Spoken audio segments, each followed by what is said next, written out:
Hello everybody. It's a privilege to stand here and talk to this beautiful group of people under the roof of a respectable institution, Söderportgymnasiet. My name is Salah Saleh and I come from Iraq. I have been living here in Sweden around 9 years.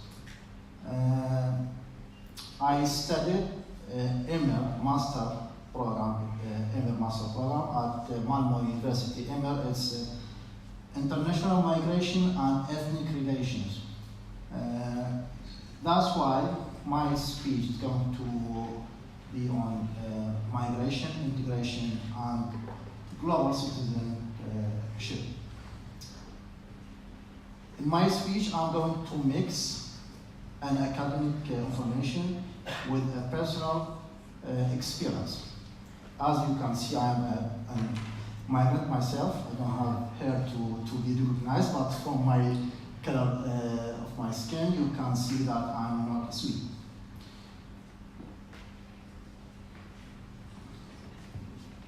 If we talk about migration, the best website that can give us an overview of the migration nowadays is the website of IOM, International Organization of Migration. At the first slide in the IOM website, it gives us the number of people that cross the Mediterranean Sea from Africa and Asia to their goal in Europe. And the numbers that's given is the number of people that the IOM registered or has the documents that shows the numbers. Definitely, every smuggling contains casualties, so people may lose their life during their way to their dream in Europe.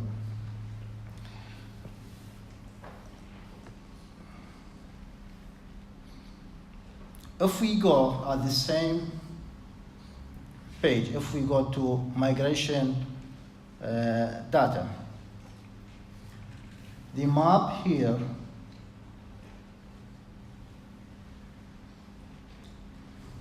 as you can see, this is the map of the globe, and every dot here on the map, it means a migration movement or a migration process is going or happening. So from the first side, a person may think, well, the migration is a big issue.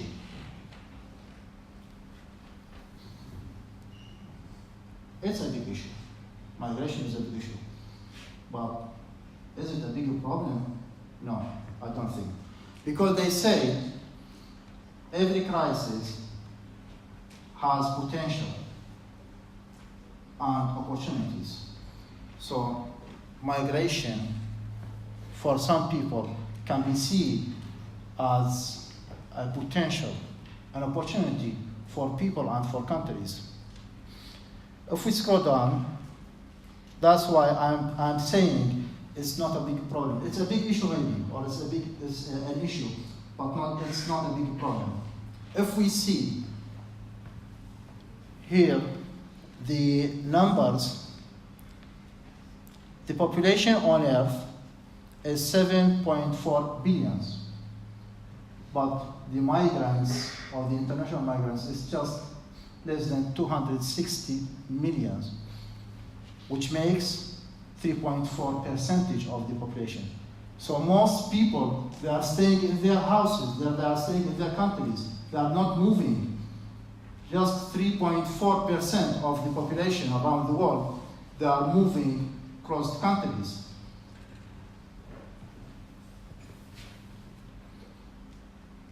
But definitely, for some people, especially the nationalists, they see migration as a problem, which is not. Now, why people migrate, why people move from their countries and move to other countries. Maybe they move to societies that never knew before. They may move to countries that people don't talk the same language. They don't have the same culture. They don't have the same religion, but they move. The classic. Now I'm going to mention two main theories. The classic theory, which is economic migration. People move from one place to another in order to increase their utility. So people move from poor country to rich country. People move from countries that the salaries are low to countries that pay more. And in this migration, they said migration is a process or an action that people do consciously. The other theory, it talks about forced migration. Definitely there are various theories on migration, but these are the two theories that I'm mentioning today. The second theory is forced migration. Forced migration haven't been seen as migration theory until maybe the last 20 or 30 years, because the migration studies, they saw that migration is a conscious action that people do in order to increase their utility. With forced migration, there is no conscious. So people, they move because of war, crisis, conflicts, and that's forced migration. With every migration, there must be an integration. An integration is a process of inclusion the migrants in the hosting society. If we want to have a look at the integration, or to have a clue about integration, what does it mean and how it works, let's see this short clip.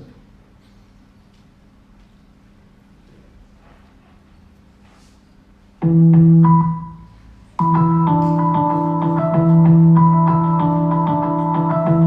integration of immigrants is a complex journey. How governments act can help or hinder this process. They can strive to remove obstacles and guarantee equal rights and full participation in society. The Integration Policies Who Benefits project aims to show how countries are promoting integration by looking at policies in 8 key areas of life. This is achieved through the Migrant Integration Policy Index, which gives an overview of migrants' opportunities to participate in society. MyPEX ranks the integration policies in nearly 40 countries to see how favorable they are. Say there is a young woman. Are the policies to access nationality helping or putting obstacles in her way? Discretionary procedures can lengthen her naturalization process, but the possibility to have dual nationality can facilitate this. But analyzing policies is not enough. We need to know if they are effective in practice. To give a more complete picture of how well immigrants are doing in each country, MyPEX creates links between integration policies, outcomes, and beneficiaries in society. For more information, visit mypex.eu.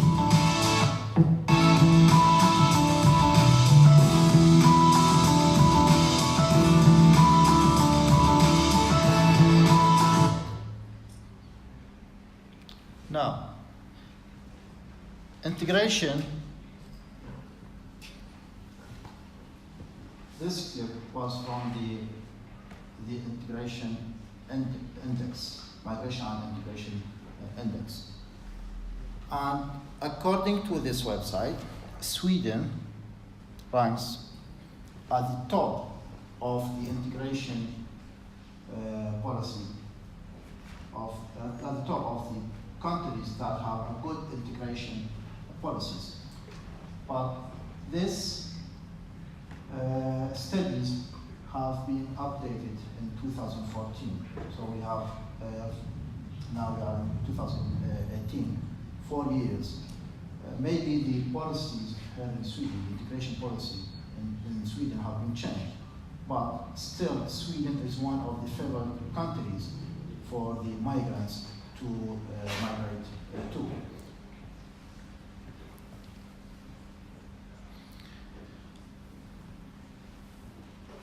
Integration doesn't mean that the hosting society must prepare itself to take people. It means the migrants themselves, they need to be prepared to go in and participate in a positive way in society. So there are two factors: the hosting society and the migrants themselves. Now I'm going to talk about my personal experience in integration. As a person, I use this analytic tool, SWOT, SWOT. This analytic tool usually used by organizations, by institutions, in order to develop their job. But I use it on myself. I consider myself as an institution or an organization, so I use this tool in order to develop myself and get a good integration process. It contains internal origin and external origin. Internal origin contains strengths, weaknesses, and external origin contains opportunities and threats. So when I came to Sweden, I sat with myself and started to analyze the society and the institutions here.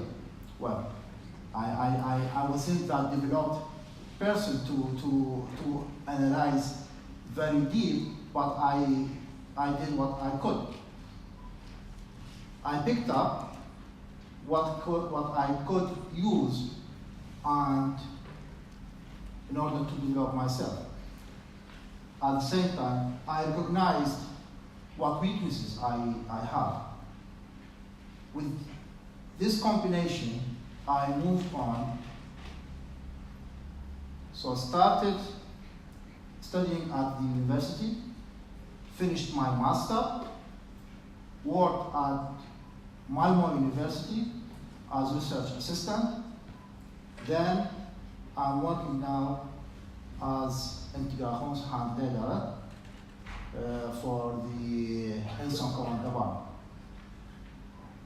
I consider my story as a successful story of integration. Maybe some people, when they see this side or when they see this slide, they say, well, you went too much by doing that. My answer is no.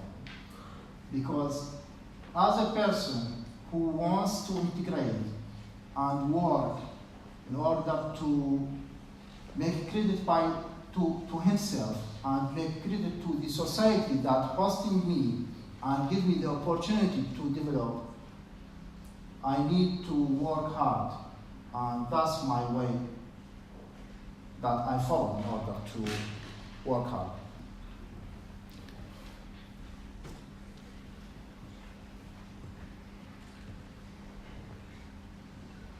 Global citizenship is something that related to migration and integration.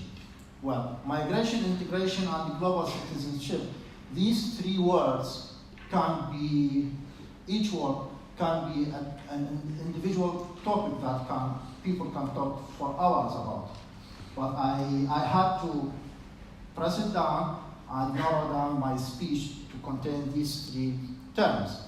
Global citizenship. The nationalists, they say, well, this is the question that they always raise. Is global citizenship a new form of citizenship in contrast to the national identity? A lot of nationalists, or all the nationalists, they say, well, if we talk about global citizenship, that means we are going to demolish, we are going to end national identity. But they forget themselves that in every UN conference, in every UN agreements, and even in human charity, the UN focusing on individual, on a person that has the complete right to live wherever he or she wants. So global citizenship never contrasts national identity. Who can be described as a global citizen? A global citizen, he is the one who has the global cosmopolitans and global activists, global reformer, and global manager, global capitalists. Every and each point of these working together in order to create global citizenship that can work, move, live all over the world without any restrictions, without any limitations.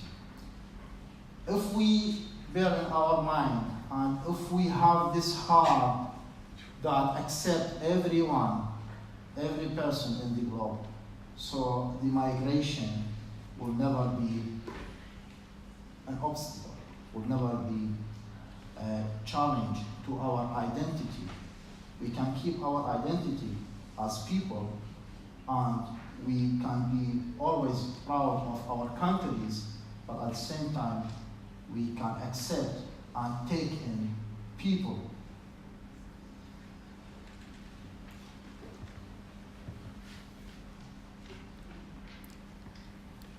That's why, especially with this crisis of migration, with this high speech and high talk about the migration and problems, and with the end of the election held in Sweden, so we need to reconsider our humanity. We need to reconsider our thinking about people. Migration during the history never been from one side to another side. Go back to the history and you will see people from Sweden, from France, from Greece, from all Europe. They have been migrated to countries like Syria, Egypt, Algeria, US, and other places. We are human. We have right to live wherever we want.